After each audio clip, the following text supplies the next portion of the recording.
আসসালামু আলাইকুম। সংবাদে আপনাদের সবাইকে স্বাগত জানাচ্ছি। আমি ফিরোজ তোহা। শুরুতেই আরবে কেবলস সংবাদ শিরোনাম। বাংলাদেশের সর্বশেষ গুরুত্বপূর্ণ আপডেট সংবাদে আপনাকে স্বাগত। শুরুতেই সংবাদ শিরোনাম, পরে বিস্তারিত। শুরুতেই জানাবো, দ্য প্রিন্টের প্রতিবেদন, নিজের সাথেই হাসিনার লাগাম টেনে ধরা উচিত ভারতের। নিজের সাথেই ভারতকে হাসিনার লাগাম টেনে ধরা উচিত বলে মন্তব্য করেছে ভারতের জাতীয় গণমাধ্যম। শুক্রবার ভারতীয় গণমাধ্যম দ্য প্রিন্টের এক কলামে এই মন্তব্য করা হয়েছে। এরপর জানাবো, বাংলাদেশের ভেতর কৃষককে হত্যা করে লাশ নিয়ে গেল বিএসএফ। চাঁপাইনবাবগঞ্জের শিবগঞ্জ সীমান্তে বাংলাদেশের অভ্যন্তরে কৃষিজমিতে সেচ দিতে গেলে এক বাংলাদেশি কৃষককে হত্যা করে লাশ নিয়ে যায় ভারতীয় সীমান্তরক্ষী বাহিনী বিএসএফ। এদিকে শিক্ষাক্ষেত্রে সংস্কার না করলে ফের স্বৈরাচারের উদ্ভব হবে বললেন সলিমুল্লাহ খান। শিক্ষাক্ষেত্রে সংস্কার না করলে ফের স্বৈরাচারের উদ্ভব হবে বলে মন্তব্য করেছেন গণতান্ত্রিক অধিকার কমিটির সদস্য অধ্যাপক ড সলিমুল্লাহ খান। তিনি বলেছেন, স্বৈরাচারের উদ্ভব ঠেকাতে ভবিষ্যতের জন্য আবার আমাদের জীবনও রক্ত দিতে হবে কিনা তা পরিষ্কার না। এবারে জানাবো, হাসিনা পরিবারের সম্পত্তি বা কাউকে আক্রমণ না করার আহ্বান ড ইউনূসের। দেশে অবিলম্বে সার্বিক আইনশৃঙ্খলা পরিস্থিতি স্বাভাবিক রাখতে দেশের সকল নাগরিককে নিজ নিজ অবস্থান থেকে দায়িত্বশীল হওয়ার আহ্বান জানিয়েছেন অন্তর্বর্তীকালীন সরকারের প্রধান উপদেষ্টা অধ্যাপক ড মোহাম্মদ ইউনূস। এদিকে সৌদি রাষ্ট্রদূতের সঙ্গে জামাত আমিরের সাক্ষাৎ। জামাত ইসলামের আমির ড শফিকুর রহমানের সঙ্গে সৌজন্য সাক্ষাৎ করেছেন বাংলাদেশে নিযুক্ত সৌদি আরবের রাষ্ট্রদূত ঈসা ইউসুফ ঈসা আল দুহাইলান। আজ এক মতবিনিময় সভা অনুষ্ঠিত হয়। এবং সর্বশেষ জানাবো, গোমা ১৫০ বন্দীকে গণধর্ষণের পর পুড়িয়ে হত্যা। কঙ্গোর প্রজাতন্ত্র গোমা কারাগারে ১৫০ জনের বেশি নারী বন্দীকে গণধর্ষণের পর পুড়িয়ে হত্যা করা হয়েছে। ওই কারাগার থেকে পালিয়ে যাওয়া পুরুষ বন্দীরা এই আগুন লাগিয়ে দেয় বলে জানিয়েছে জাতিসংঘ। প্রতিবেদন অনুযায়ী জাতিসংঘ মানবাধিকার কার্যালয়ের মুখপাত্র সাইব ম্যাঙ্গো সিএনএনকে বলেছেন, পালিয়ে যাওয়া বন্দীদের হাতে ধর্ষণের শিকার হওয়া ১৬৫ নারীর মধ্যে বেশিরভাগই আগুনে পুড়ে মারা গেছে। প্রিয় দর্শক, এতক্ষণ শুনছিলেন সংবাদ শিরোনাম, এবারে বিস্তারিত। তবে তার আগে বন্ধুরা, অনুরোধ থাকবে সংবাদটিতে একটি লাইক দিন। এই চ্যানেলে আপনি নতুন হয়ে থাকলে আমাদের সংবাদটি দেখতে দেখতে চ্যানেলটি সাবস্ক্রাইব করে রাখুন। কমেন্ট করে বন্ধুরা আপনার মূল্যবান মতামত জানিয়ে দিন আপনি বিশ্বের কোন দেশ থেকে বা বাংলাদেশের কোন স্থান থেকে আমাদের সংবাদটি দেখছেন এবং শুনছেন। এবারে বিস্তারিত। নিজের সাথে হাসিনার লাগাম টেনে ধরা উচিত ভারতের। নিজের সাথেই ভারতকে হাসিনার লাগাম টেনে ধরা উচিত বলে মন্তব্য করেছে দেশটির গণমাধ্যম। শুক্রবার ভারতীয় গণমাধ্যম দ্য প্রিন্টের এক কলামে মন্তব্য করা হয়েছে। মন্তব্যের প্রতিবেদনে আহমেদ হোসেন লিখেছেন, নয়াদিল্লিকে অবশ্যই তার সকল অহংকার নিজেকেই গ্রাস করতে হবে এবং বুঝতে হবে যে তারা এমন একটি দেশের স্বৈরশাসককে নির্লজ্জভাবে সমর্থন করেছে যার সাথে বিশ্বের পঞ্চম বৃহত্তম স্থল সীমানা রয়েছে। তাদের শুধু প্রয়োজনে সাবেক ভারতীয় প্রধানমন্ত্রী অটল বিহারী বাজপেয়ীর মতো বাস্তববাদিতা। এমন অতীতে যখন বাংলাদেশ ভারতের সম্পর্কের অবনতি ঘটেছিল তখনও তিনি বিএনপি নেত্রী বেগম খালেদা জিয়াকে নিজের উদ্যোগে তার হাঁটুতে অস্ত্রোপচারের প্রস্তাব দিয়েছিলেন। তিনি আরও লিখেছেন, কয়েকদিন আগে হাসিনা তার দলের সদস্যদের নির্দেশ দিয়েছিলেন যারা তার বিরোধিতা করেন তাদের বাড়িঘর ও ব্যবসা প্রতিষ্ঠানে আগুন ধরিয়ে দিতে। একটি অডিও ক্লিপে তাকে বলতে শোনা যায়, শুধু তাদের বাড়িতে আগুন ধরিয়ে দিন।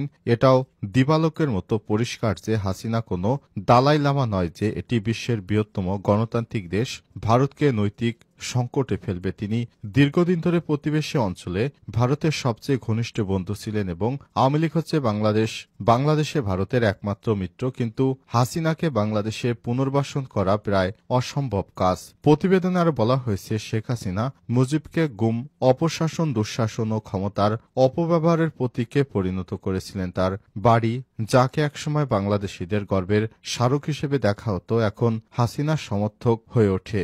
উল্লেখ্য, গত ৫ই আগস্ট ছাত্র জনতার অভ্যুত্থানে পালিয়ে ভারতে যান শেখ হাসিনা। এরপর থেকে তিনি সেখানেই অবস্থান করছেন।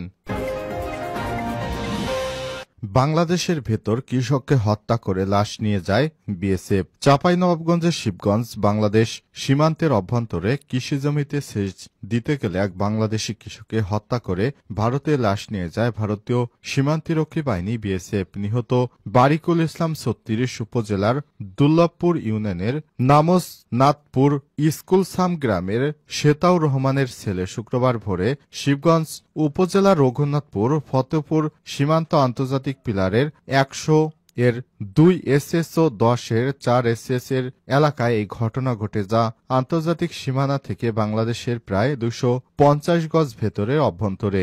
দুর্লভপুর ইউনিয়ন পরিষদের ৯ নম্বর ওয়ার্ড সদস্য সাইদুর রহমান বিষয়টি নিশ্চিত করেছেন। তিনি জানান, ভোরে রঘুনাথপুর সীমান্তে কৃষি জমিতে সেচ দিতে যায় বারিকুল ইসলাম সহ ৫ থেকে ৬ জন কৃষক। এ সময় ভারতের মুর্শিদাবাদ জেলার সুতি থানার বাজিতপুর ক্যাম্পের বিএসএফ সদস্যরা তাদের ধাওয়া করে সময় বাকিরা চলে আসলেও বারিকুল ইসলামকে আটক করে বিএসএফ এর সদস্যরা পরে তাকে পিটিয়ে হত্যা করে ভারতের অভ্যন্তর বাজিতপুর ক্যাম্পের একটি নদীর তীরে বালুর উপরে লাশ ফেলে পালিয়ে যায়। নিহতর ভাই সুমন আলী বলেন, বারিকুল ইসলাম জমিতে সেচ দেওয়ার সময় বিএসএফ সদস্যরা তাকে ধরে নিয়ে পিটিয়ে হত্যা করে লাশ নিয়ে যায়। লাশ আনার জন্য বিজিবির সাথে যোগাযোগ করা হচ্ছে। শিক্ষাক্ষেত্রে সংস্কার না করলে ফের স্বৈরাচারের উদ্ভব হবে বললেন সলিমুল্লাহ খান।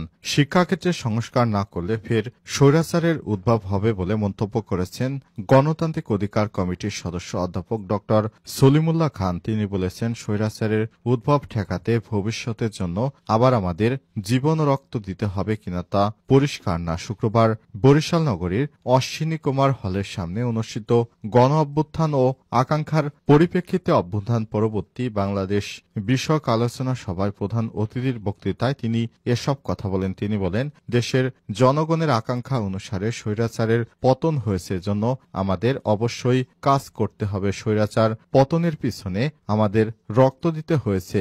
ভবিষ্যতে ছাত্র জনতাকে উদ্দেশ্য করে তিনি বলেছেন, শিক্ষাক্ষেত্রকে প্রচুর সংস্কার করে এমনভাবে মাধ্যমিক পর্যন্ত বুনিয়াদী শিক্ষা নিশ্চিত করতে হবে, স্কুল কলেজে ছাত্র শিক্ষকের সংখ্যা বৃদ্ধির পাশাপাশি শিক্ষার্থীদের আগ্রহী করতে বিভিন্ন পদক্ষেপ নিতে হবে। তাহলে আমরা এমন এক নতুন প্রজন্ম পাব তারা দেশের জন্য উন্নত জনশক্তি, মেধাশক্তি একটা শর্ত পূরণ করবে। অধ্যাপক ড সলিমুল্লাহ বলেছেন, বিপ্লবের ইতিহাস দেখবেন, বিপ্লব নিজের ছেলেদের খেয়ে ফেলে। যারা আন্দোলনের স্বার্থে ঐক্যবদ্ধ হয়েছিল এখন তারা নিজেদের মধ্যেই মারামারি করে। আমরা নানা দিক থেকে দাবি উত্থাপন করছি, কিন্তু অন্তর্বর্তীকালীন সরকার সভা সমিতি করার অধিকার ছাড়া কোনো পদক্ষেপ নেয়নি। বাস্তব ক্ষেত্রে শিক্ষাক্ষেত্রে কোনো সংস্কার পদক্ষেপ নেয়নি। বাস্তব ক্ষেত্রে শিক্ষা সংস্কার ছাড়া স্বৈরাচার মোকাবেলা সম্ভব নয়। একই অবস্থা আমাদের স্বাস্থ্য ক্ষেত্রের বিষয় প্রযোজ্য। শিক্ষার জন্য আমাদের বিদেশ যেতে হচ্ছে, আবার স্বাস্থ্যর ক্ষেত্রেও বিদেশ যেতে হচ্ছে। সুতরাং সংস্কার করতে হবে যাতে নিজের দেশে সব সুযোগ সুবিধা পাওয়া যায়। হাসিনা পরিবারের সম্পত্তি কাউকে আক্রমণ না করার আহ্বান ড ইউনূসের। অবিলম্বে দেশের সার্বিক আইন শৃঙ্খলা পরিস্থিতি স্বাভাবিক রাখতে দেশের সকল নাগরিককে নিজ নিজ অবস্থান থেকে দায়িত্বশীল হওয়ার আহ্বান জানিয়েছেন প্রধান উপদেষ্টা প্রফেসর ড মোহাম্মদ ইউনূস। শনিবার শেখ হাসিনার পরিবারের সম্পত্তি ধ্বংস থেকে বিরত থাকা এবং ফ্যাসিবাদী আওয়ামী লীগের রাজনীতির সঙ্গে যুক্ত ব্যক্তি হওয়া কিংবা অন্য কোনো অজুহাতে দেশের কোনো নাগরিকের উপর আক্রমণ না করার আহ্বান জানিয়েছেন তিনি। গতকাল শুক্রবার প্রধান উপদেষ্টার প্রেস উইংয়ের পাঠানো এক বিবৃতিতে এই আহ্বান জানানো হয়। প্রফেসর ড মোহাম্মদ ইউনূস বলেছেন, শেখ হাসিনা বছরের পর বছর জনগণের উপর অত্যাচার ও নিপীড়ন করে ক্ষমতা কুক্ষিগত করে রেখেছিল। সঙ্গত কারণে এটি বোধগম্য যে বিক্ষোভকারী ও তাদের আত্মীয় স্বজনরা বছরের পর বছর ধরে শেখ হাসিনার নিপীড়নের শিকার হয়েছে, ফলে তাদের মনে ক্ষোভ রয়েছে। গণ অভ্যুত্থানে ক্ষমতাচ্যুত শেখ হাসিনা নয়াদিল্লিতে আশ্রয় নিয়েও তাদের দলীয় সন্ত্রাসীদের একত্রিত করার চেষ্টা চালিয়ে যাচ্ছে, দেশের পরিস্থিতিকে অস্থিতিশীল করতে চাইছে। বছরের পর বছর বাংলাদেশে নিপীড়নের শাসন কায়েম করা শেখ হাসিনা এখন বাংলাদেশের পুনর্নির্মাণকে ক্রমাগত বাধাগ্রস্ত করতে চাইছে। এর ফলে দেশের মানুষের মনে যে ক্ষোভের সঞ্চার হয়েছে সেটি বোধগম্য জানিয়ে তিনি বলেছেন, তা সত্ত্বেও সরকার দেশের সকল নাগরিককে আইন মেনে চলার আহ্বান জানাচ্ছে। এতে করে আমরা নিজেদেরকে আইনের প্রতি শ্রদ্ধাশীল একটি জাতি হিসেবে বিশ্বের কাছে প্রতিষ্ঠিত করতে পারব। ফ্যাসিবাদী শাসনের অধীনে পুরনো বাংলাদেশ থেকে আমরা যে নতুন বাংলাদেশ গড়তে একসঙ্গে কাজ করছি, আইন মেনে চলার মধ্য দিয়ে সেটি আলাদা হবে।